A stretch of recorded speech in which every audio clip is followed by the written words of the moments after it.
નમસ્કાર દર્શક મિત્રો, હું છું રૂપલ લુણીચિયા. સંપૂર્ણ ન્યૂઝમાં આપનું સ્વાગત છે. પાલનપુર તાલુકાના સલ્લા ગામે અગાઉ વહીવટી તંત્ર દ્વારા ચુસ્ત પોલીસ બંદોબસ્ત સાથે પાકા દબાણ હટાવવાની કામગીરી કરવામાં આવી હતી, જેમાં 23 જેટલા દબાણો દૂર કરવામાં આવ્યા હતા. જે પૈકી એક ધાર્મિક દબાણ પણ દૂર કરાયું હતું, જેમાં દબાણો દૂર કરવા દરમિયાન સરપંચ દ્વારા પ્રતિમાનું અપમાન કર્યું તેવા આક્ષેપો સાથે ગ્રામજનો સાથે જિલ્લા કલેક્ટરને આવેદનપત્ર પાઠવવામાં આવ્યું હતું.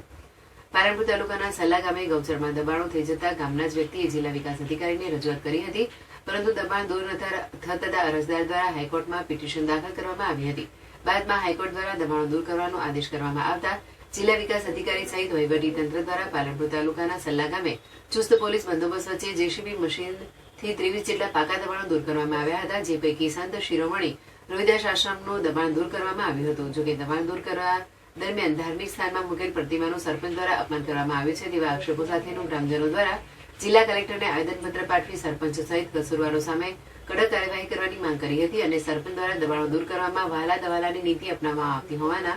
તેમની ઉપર આક્ષેપો કરવામાં આવ્યા હતા. તાજેતરમાં સલ્લા ગામમાં એક દબાણનો પ્રોગ્રામ કરવામાં આવ્યો અને આ દબાણના પ્રોગ્રામમાં 741 સર્વે નંબરમાં જે દબાણ દૂર કરવામાં આવ્યું એમાં અમારા જાણવા મુજબ એ ગામમાં બીજા ઘણા બધા મંદિરો છે, છતાં સંત રવિદાસ ભગવાનનું જે મંદિર બનાવેલું હતું એ આશ્રમ અને મંદિર તોડવામાં આવ્યું અને ખરેખર જે હાઈકોર્ટથી સૂચના હોય અને જે 22 કે 23 જે અરજદારોને તોડવાનું હતું એ 22-23 અરજદારો ખાલી ચોપડે બતાવવા માટે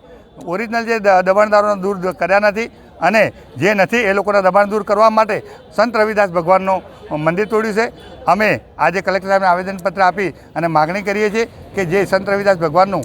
મૂર્તિનું અપમાન કર્યું છે એ સરપંચ સામે કે જે જવાબદાર હોય એમના સામે કાયદેસરની કાર્યવાહી થવી જોઈએ અને બીજું કે અમે જે જગ્યાએ મંદિર તોડ્યું છે એ જ ગામમાં અમને આશ્રમ માટે અને મંદિર માટે જગ્યા ફાળવવામાં આવે. 10 દિવસની અંદર આની કોઈ કાર્યવાહી કરવામાં નહીં આવે તો ગુજરાત અને દેશ લેવલે આનું ઉગ્ર આંદોલન થશે.